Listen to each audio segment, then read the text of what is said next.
we partner with trusted operators on the ground that we've worked with previously, whether we passively invested with them, whether a partner of ours has, whether we've done other deals with them as a general partner.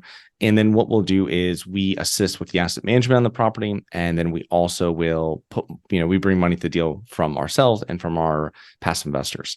And that's how we've been able to really run our business and grow and not have any issues with any properties we purchased because we kind of run off that scale.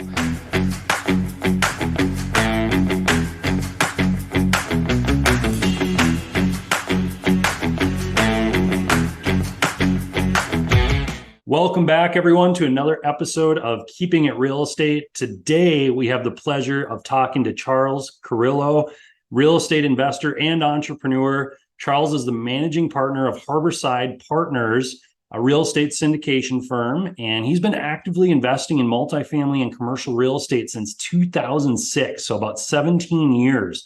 Good amount of experience behind his belt.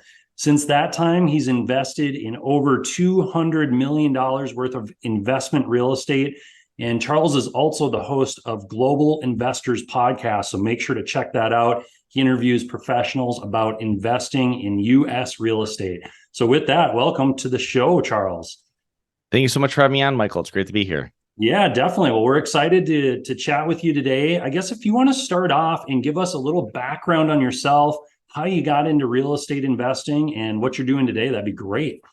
Yeah. So a couple minute background on myself is that I'm from a small town in Connecticut, and my dad has been a multifamily investor since 1984, starting with a 6-family property. He built that up in the 90s to about 100 units with a partner. No syndications, completely their own funds, but it was much different lending back there in the 80s and 90s. That's not really happening today.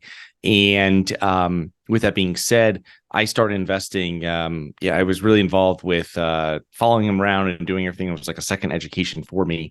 So once I got out of college, I purchased my first multifamily property in 2006, which was a 3-family property. Now we'd call it house hacking, where I lived on one floor and rented out the other 2. And with that being said, it was just that was a new experience for me, because you become a landlord for the first time and you become a homeowner for the first time, really at the same time, I guess you would say. And so a lot of learning there. A couple of years later, I bought my second multifamily property. And then about a year later after that, I think it was 2009, it was I purchased my first, it was a mixed use commercial property. So it was 5 units with a office on the first floor and then apartments above it, 4 apartments above it. And that's what really got me started into commercial investing and commercial multifamily investing. And then from there, during that time from 2006 to 2012, I self-managed all my properties. In 2012, I moved to Florida, and I put professional third-party management. Was the first time I've ever, or my dad never had a third-party manager either. So the first time I was ever exposed to a third-party manager. That was a very interesting experience. And since being down in Florida, we've been involved with syndication since 2018, and then larger projects down here in all of the total Southeast, and that's really where we focus now. Got it. That's fantastic. And in 2006, when you house hacked your first 3-unit. And again, house hacking is where you live in a portion of the house and rent out the other units. Were you going to college at that time, or was that after you wrapped up college? It was right after I wrapped up college, and this property was probably, I think it was 1.5 miles from college. So it was close to college. I rented it to a lot of people I knew that didn't graduate college on time and or were younger than me. So it was easy to find tenants for the first couple of years there. It's a different experience. House hacking is a great way of like dipping your toe in and being able to kind of run your little side hustle thing, learning how to be a landlord at the same time, which is not really like going in and buying a 100% rental property where you have to drive to it, or, you know what I mean? So it's much easier to manage a property when you're actually on site. 100%. That's actually how I got my foot in the door. Yep. We house hacked a 4-bedroom single family house near campus, rented out 3 of the bedrooms. We lived in the other bedroom. A couple of things that I like about house hacking is, you have a lot of control because you're on the property every single day, which is fantastic. Also, it allows you to typically live for free and maybe, make a little bit of cash flow. The downfall can potentially be if you have, a bad tenant, that can be really rough because they're right there. What did you like about house hacking? What did you not like about house hacking? And would you do it again? I would do it again. I don't know if my wife probably wouldn't be super excited about it. It depended on the property, I imagine. But I loved it because what I liked about it, I wish I had bought a better property, really. The area was fine for what I was buying. It was C-class, but the property, it was just smaller. You know what I mean? I wish I bought, there was 2 bedrooms each floor, and I wish I'd bought like 3 bedrooms each floor. You know what I mean? Mhm. Spent a little bit extra money to get a better property. But if I did have that, I would do it again. If it was a bigger property, stuff like that. My second property was like on a third of an acre, and it was a much better property. If I had house hacked that one, that would have been something I would have done long term. You know what I mean? The good things about it were the ease of management on it. When you're starting off, you're going to be doing a lot more things than you should be, but it also teaches you. So you're fixing things, you're doing things. You don't have the downfall to it is that it's difficult to get people when you have, say, 3 units, right? You can't really have like a normal handyman come over every week and like fix stuff. You know what I mean? It's really like you're fixing stuff. If it's an emergency, they're coming over right away. If it's not, then you're like, okay, I'm going to get this done like within the next week or so. You know what I mean? And you're kind of like making a list as stuff breaks and as stuff has to be like, has to be really done, fixed. And that was one thing which is different from larger complexes that we do now, where you have on site and everything's fixed right away. You know what I mean? You have a handyman full time on there, or multiple. So whenever there's an issue, it's during business hours, it's taken care of right away, and emergencies are taken care of at that time as well. So it's that's one of the benefits. I thought with house hacking too, like I said before, being on site there, it's pros and cons. Where you're very close. I mean, you're separate units. In my situation, it was separate units, so it wasn't that bad for managing them. If there's an issue, you're letting someone in onto the property to do something. I don't have to drive anywhere. I don't have to wait anywhere. You know what I mean? Someone calls you, hey, let me in. I'm here. Okay, great. And then they're downstairs and they knock on your door when their stuff's fixed, and you pay them and it's done. And that's very nice. That's a great thing about it. So you're not like, because most people when they're buying property, they already have a full-time something. And, after hours, they're driving half hour there or 15 minutes there and back and forth. And you don't have to do that when you house hack. So it really allows you to dip your toe in and learn how to deal with tenants. Maybe you're only dealing with like 1 or 2 tenants. You know what I mean? So it's great. And you don't have to manage that much. And also you can get away and do weekends and stuff like this and not really have to worry too much. If you had a larger property, it's going to be a lot more intensive. And that's where you really need to bring in, if you didn't want to manage it yourself, that's where you have to really bring in the third party management. Definitely. And it sounded like in '09 when you bought the fiveplex with the office on the main floor, that's when you shifted into third party management, correct?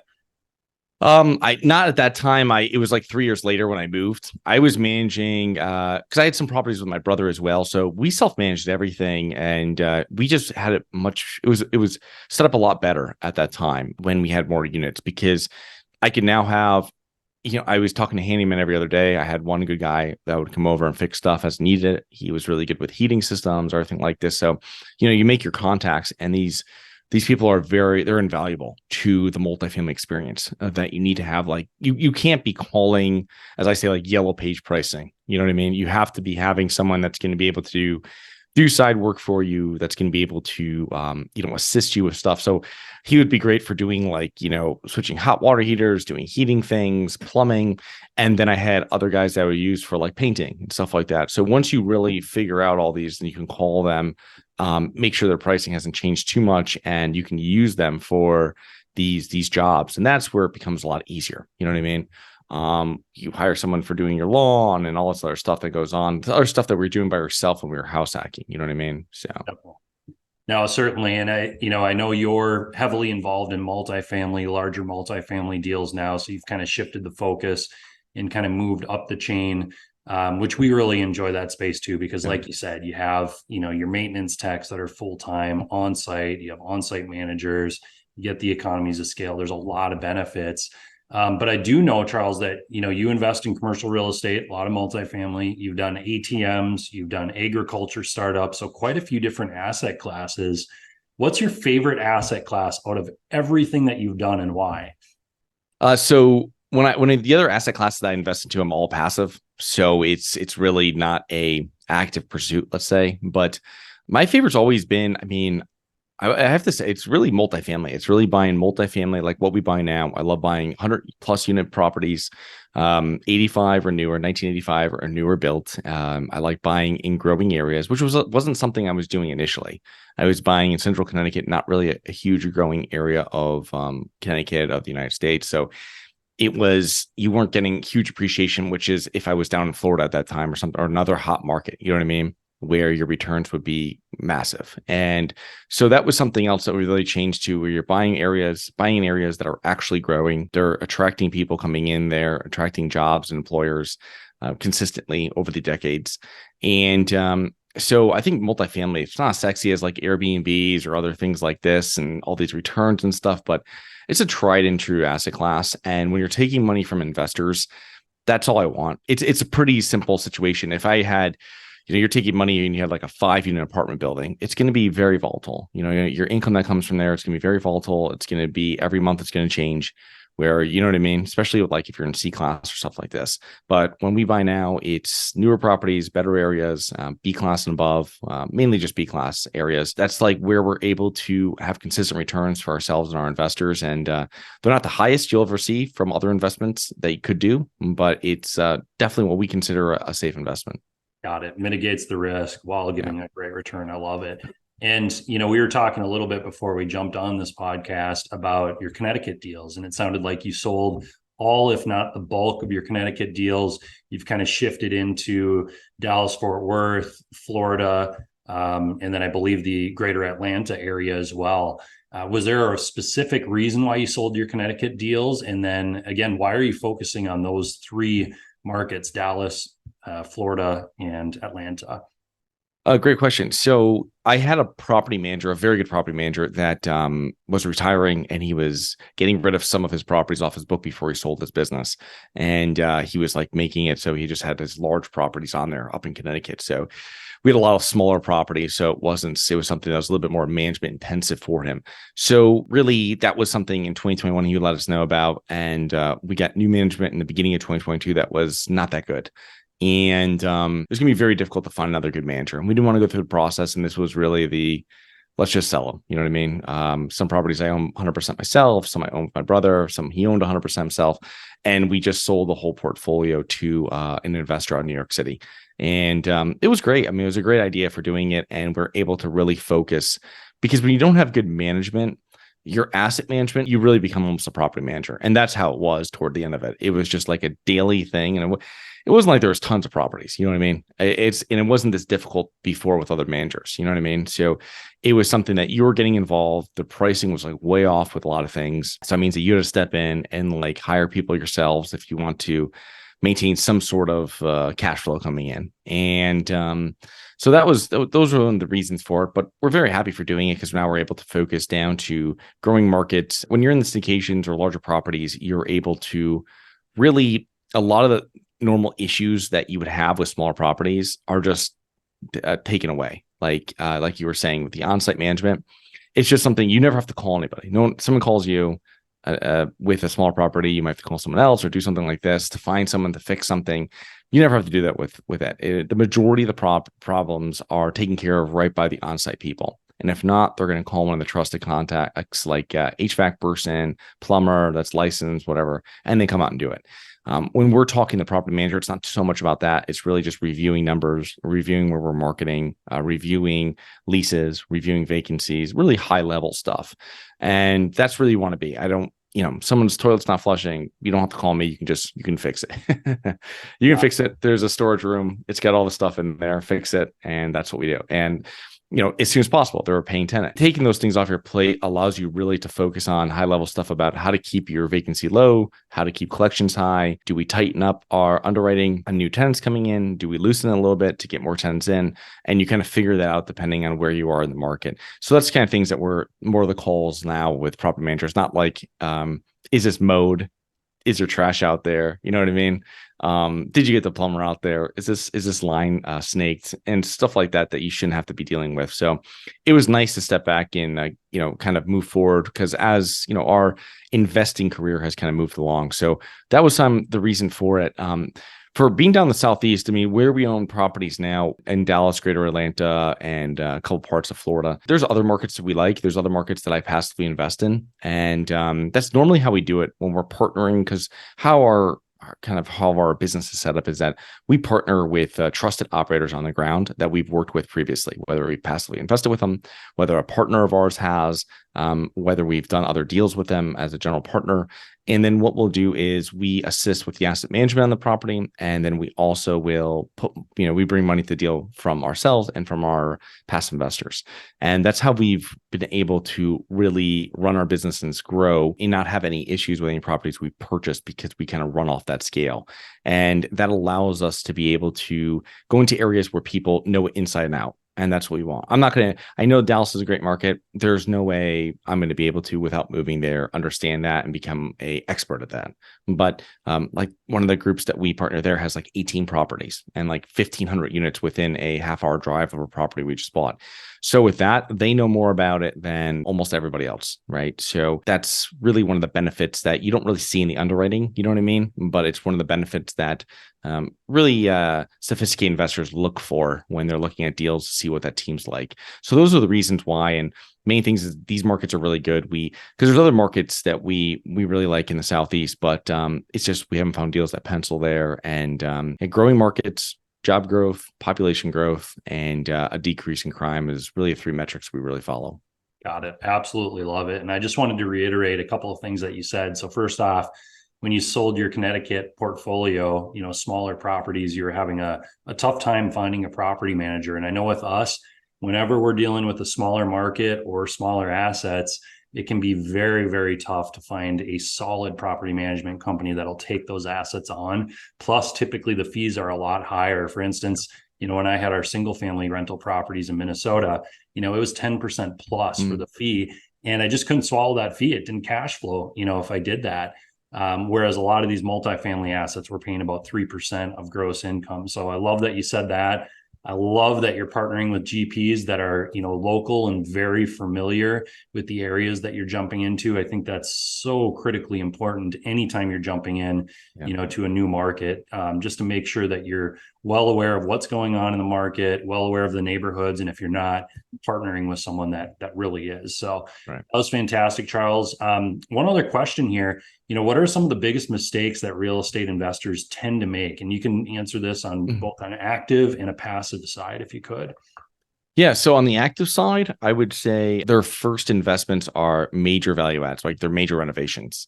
And it might not look like a major renovation, but when you start digging into it and you start spending thousands of dollars on on upgrades to a unit or $10,000 on a unit, that's when you've gotten into the major renovation stage. And that's not for new investors. And a lot of people make the mistake. I was just speaking to someone about an hour ago that was telling me about that years back, what they had all the issues. The other thing too is buy better properties in better areas, and you're going to pay more for them. And they're not going to look as sexy in your underwriting when you're looking at cash on cash and everything like this. But those are the properties that are going to appreciate faster. They're going to be less management intensive because you have a better tenant base. And there's going to be buyers for those properties in all parts of the market cycle. You know what I mean? You're going to be able to sell that in up, down, sideways markets.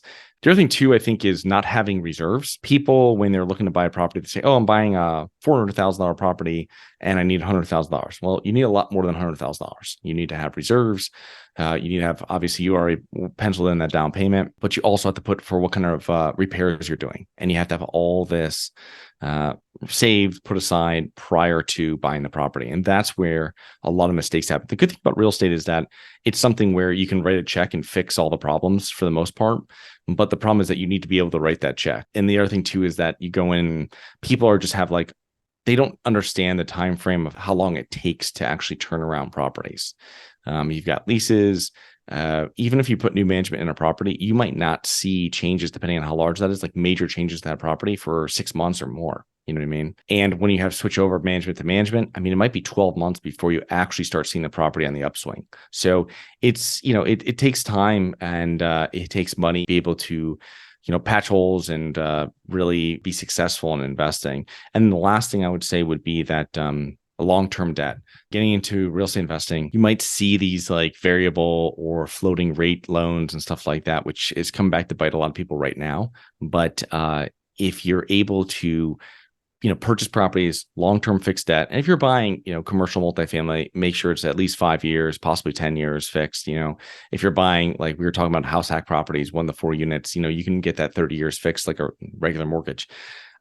That's going to be able to give you a lot more comfort, and it's going to be able to take a lot of risk off your plate. You know what I mean? Because you know exactly what that interest payment is going to be for 10 years, 30 years, whatever it might be. And so that's another thing that I would say for new investors, the mistakes they make is getting into that. And I would suggest people against that.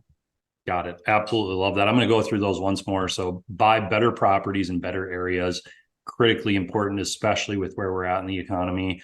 This gives you better tenants and a better buying pool. You don't hear a lot of investors talking about that, but you are exactly right that when you go to sell these assets, you want more people and better, potential investors looking to purchase the properties. And if you're in a better area, it's going to attract a lot better buying pool. Not having reserves, I love that you mentioned that. My suggestion there would be don't pay for your CapEx or for your business plan out of cash flow. Make sure that you bring the funds to the table up front and use those, and you're ready to go when you close on the property. Not understanding the timelines there, just be more conservative on your underwriting. Give yourself a little bit more time than you think you need. And then I love that you mentioned long-term debt, 5 to 10 year term, fixed rate. It's exactly what we're doing. And I feel super strong about that. Yeah. A lot of people think interest rates are going to go down in the next 12 months, but we have absolutely no idea. It's so hard to say exactly what inflation is going to do, what the Fed's going to do with interest rate hikes. So be a little bit conservative there, in my opinion. Right. So thank you for all that. Charles, when you jump in on a passive investment, or when you're looking at, your deals and passive investors are choosing to go and invest with you, how do you decide what sponsors to work with and what deals to invest in and what markets to focus on? Yeah, so the markets I'll use the same parameters I'll use if we're going to go in and actively invest into that market. Which is the population, the job growth, and then also the decrease in crime all over like a 20-year period, and diversification of that employment coming in too. I don't want it to be 30% for one company or for one industry. And then going into really the most important is figuring out you're really investing into the sponsor when you're investing passively. So investing into seasoned sponsors. And I'm not saying that you can't. I mean, I've invested before. My first passive investment was with a new syndicator. However, they had several years, maybe a decade plus of experience in multifamily investment, just not taking money from investors. So that's when I'm saying experience. Someone that has a lengthy experience track record that you can look at. The other thing too is I like sponsors that have great boots on the ground systems. So how you can really tell if they do is if they have multiple properties or they've had multiple properties in that market. And that's super important. So maybe you're investing with a, co-GP or whatever it is, but whoever the operator is on that deal, the most important thing that you're looking for is to make sure that they have that team there. And the team, and knowing that they have other units or they've had other units in that area, is because once they have the management team and that's like taken care of, that means there's one less thing that's going to go wrong, right? For the most part. If they, I invested passively in a deal that had, the group had 6 other properties in the area, over 1,000 units already. And then I was investing to the 7th property that they owned in that area. So everything was, all the kinks were already taken care of. You know what I mean? They're already ironed out. Like they have a management team that works. They have GCs that work. They have a team on the ground that works. Everything works. I'm just kind of riding in on all that experience, on everything that they have, and putting my money to work, right? And that gives you a huge upside because they have the team. When you're investing with people like, oh, this is my first deal in this area, or the first deal here, or, we have this management company here and we've never used them. These are for me, these are huge red flags. It's different if they've had properties there and this is another property and they've sold before. It's different if they're completely new to the area and they don't have any kind of track record in the area, because the management is really the most important part that's going to make a good deal great and a good deal, terrible. Because you're just not able to. And these are the people that you're going to be paying that are actually the ones dealing with your clients, the tenants, on a daily basis. So I don't want to see that they keep on changing management companies, because when you start changing management companies, no matter how big or small the properties are, it takes many months. It takes years really for that new management to actually come through. So you don't want to be sitting as an investor with that happening, because then it's really mismanaged. And I've spoken to people before and they're like, oh, we've went through 3 managers on that. Well, I don't want to be a passive investor on a deal that changes 3 managers. You know what I mean? So going with people that have managers on the ground, they have a system and you're really just like plugging into that system. You don't want to reinvent the wheel. You know what I mean? You want something that's proven, and you say, here's money, go do it. And don't be swayed by returns of 1% going this way or that way. I was talking to a passive investor and they were saying, I invest in areas that aren't as hot because I can get better like cash on cash returns. That's good. That's you're looking at one way of thinking here, but you want to look at also on the growing area because it's really going to line your pockets when you sell, because that's where you're going to really see that benefit on the appreciation. Normally, when a deal happens, you're going to see a 40% of returns are going to come out to the investor, usually during distributions throughout the lifetime. And then you're going to get like 60% of those returns right when it sells. And investors have to understand that they're, to buy in better appreciating areas. And then also, that also irons out a lot of issues too, because if your numbers are off a little bit and you're in a growing area, you're not going to be harmed as much, right? Insurance starts going up a little higher than you thought, but you start buying in an area that's very stable. The population hasn't changed or just a little bit. There's not much demand, but the cash on cash looks great. If your numbers are off a little bit, it's really going to damage it because there's not going to be any increase in that property on the backside. So you're not going to be able to get that return to your investors.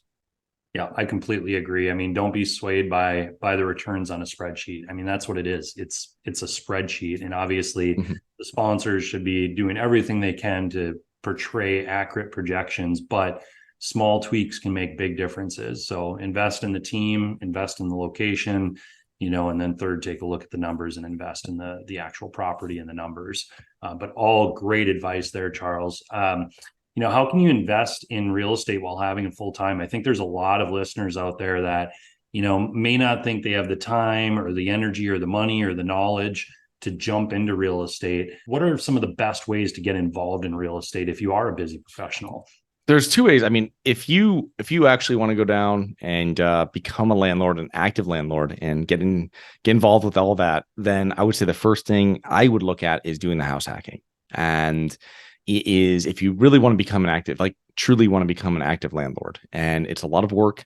You're building teams, you're starting a business, and it's not going to be the most profitable. It's just going to be, like you said before, I think when I rented out 2 floors of my property, it cost me like $40 a month, right, for my rent. And then I put more money into like savings on top of that for the property. So it wasn't the most profitable thing I've ever done. But first of all, you're not paying rent, so I didn't have to pay $1,000 a month or whatever it would have cost. But it's also one of the things that allows you to really learn the business on the inside out. And it's really dipping your toe. You're not going full into it. And then you also have like the benefits of the fixed debt and all this other stuff that goes with it. So if you're going to start active investing, that's what I would say. I'd really start looking at house hacking. If you're a busy professional and you still want to be active, I would buy a bigger property, buy something that's 10, 12 units, buy it with someone else. And you guys going together that you vetted out, get professional management in there and do it that way. That's a lot of work, and it's still starting a business. You're still going to be getting calls. You're still going to be trying to manage stuff. It's not going to be smooth.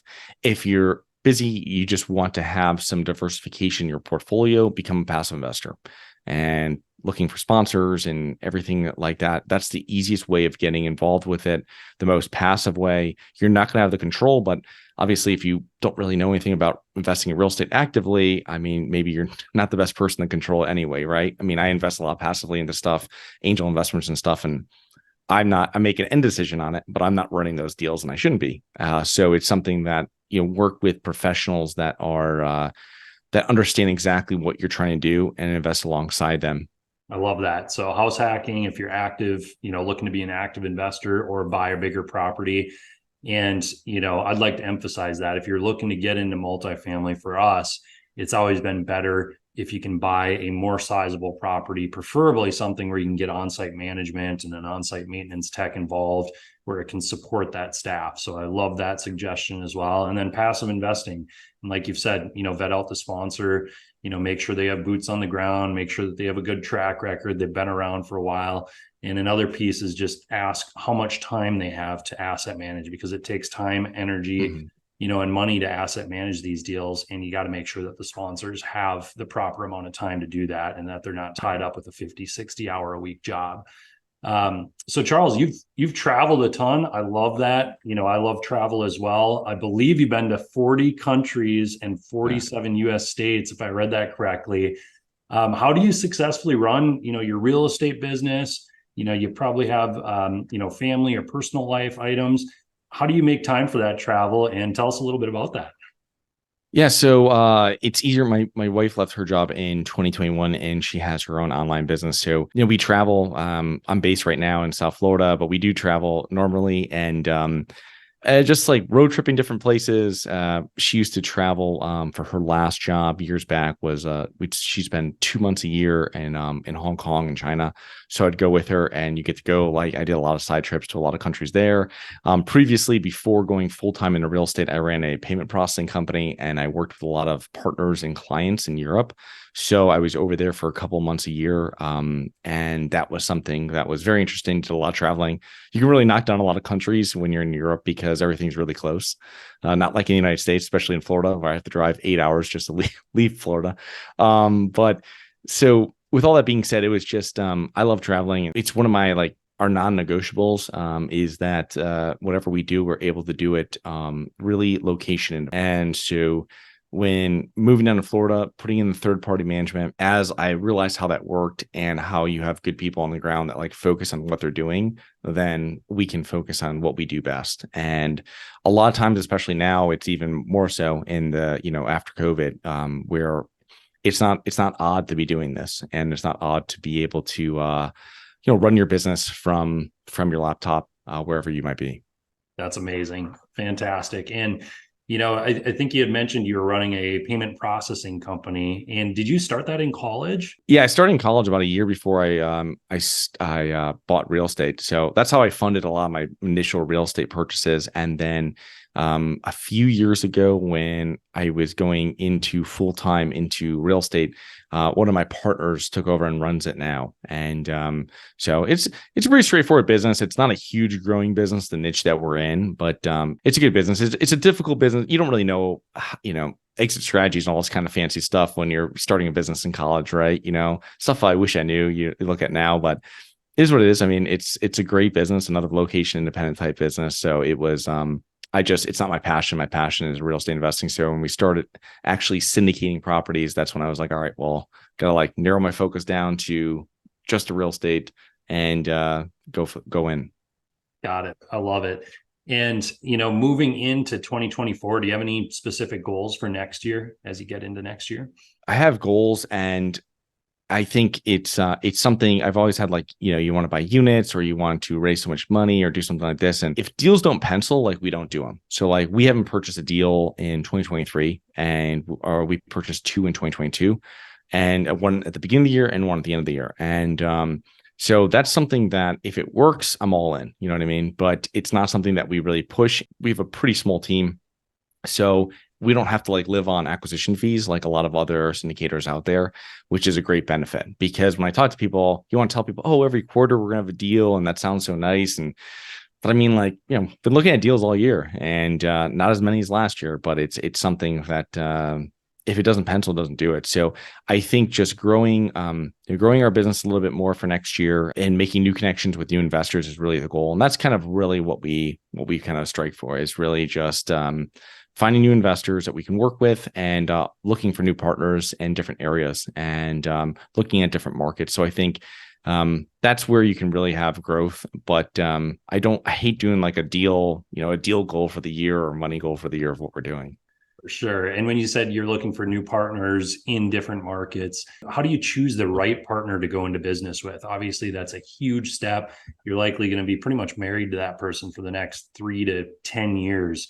Are there any certain criteria that are musts for you at all? Yeah, I mean, I like passively investing with them first. I mean, I have money in the deals. Some of my partners and I have money into deals that are probably 3 other deals that we haven't done GP deals with, and just seeing how that works and see how everything's going well. I mean, we don't have any issues with them, but it's something that just that's how we would vet on one side of it, and then also doing a lot of research on. You just get to see a lot about when you're asking questions about how that comes back. And then also about the reporting is a huge thing. And so these are things that you really see and see how the progress is and see how the numbers, see how their budgets kind of line up. And their budgets are always off, obviously. But it's just like having an idea of, does it get made up somewhere else, and kind of how they respond to issues that are happening. And then also, I love reviewing the underwriting initially. And we have a third party underwriting firm that we hire to review underwriting for us, and see exactly what they say too. Completely unbiased. They don't have no bonus or anything like this or any upside, right? They just get paid hourly. So those are the big things that we like to pass. And it takes many years. I mean, invest into a deal in 2021 passively, it might not be done until 2024, 2025. You know what I mean? So it's something that we might not be working with them until that time. But after we see it go full cycle and we see how it works, then that's something also you bring to your investors. Because you're like, oh, what are you going to say? Like, oh, I just found somebody at a conference. If you want to put money, we're giving them $3 million. Do you want to put do you want to put $100,000 in there? I mean, like, it's not the best, and I wouldn't invest in that and expect other people. But it's different if you're like, we've gone full cycle. We've had a deal. Partner was a GP on a deal. We've done passive investing with them before. I'll show you everything about the deal. This is why we liked it. And then here's the other deal that we're doing with them right now. And this is what this one looks like. And that's a much more, you actually have facts and figures behind it, because you're going to have a lot of people that are in the syndication space, because there's so much buzz around it, that won't be here, in a few years. So it's just like, once they don't make as much money as they thought, or they find out how hard it is, like you were saying about the asset management, they're going to be gone. And you don't want to be putting money or time or your investors' your reputation on with your investors with that situation. Exactly. No, that's a great way to test it. If you have the time to stick in some money passively with the GP, see how they operate, see how they communicate, see how they handle problems, see how they have synergy within their team. All of that's critically important. And, even if you don't have the time, to stick some money in passively, you could always talk to other passive investors that have invested with them, and, just really dive in, do your due diligence, and just make sure you're 100% comfortable partnering with that person, because it's a long-term relationship. And I know for us, we've had one partnership where we had a couple investors that had an ego, and, I still look back to this day and think, gosh, we probably shouldn't have partnered up with those individuals. So just be careful when you're jumping into a partnership with someone. And Charles, thank you so much for coming on the show today. If people or our listeners do want to get in touch with you and learn a little bit more about you and what you're doing, how can they go about getting back in touch with you? Yeah. So our website's harborsidepartners.com. And if you go to harborsidepartners.com, we have a lot of information on there. I have a podcast with new episodes twice a week. One of them is an interview, and one of them is what I call Strategy Saturday, which is just a few minutes of me talking about a real estate term or some sort of experience we've had lately or something like this, and have a YouTube channel. We've got a ton of information on the website. If you're interested in passively investing with us, then you can just fill out our short form and get on our mailing list. We also have a mailing list as well if you're not interested in passive investing, but want to get our weekly mailing newsletter that I put out every Wednesday. So there's a lot of information for free on the website. Come and take a look at it. We also have some training we do for active investors if they're interested as well, that they can find that information as well. Perfect. Well, thank you so much. And thanks for everyone for tuning in to another show of the Keeping It Real Estate Show. We look forward to seeing everyone next week. And please do leave us a rating and review if you found value in the show.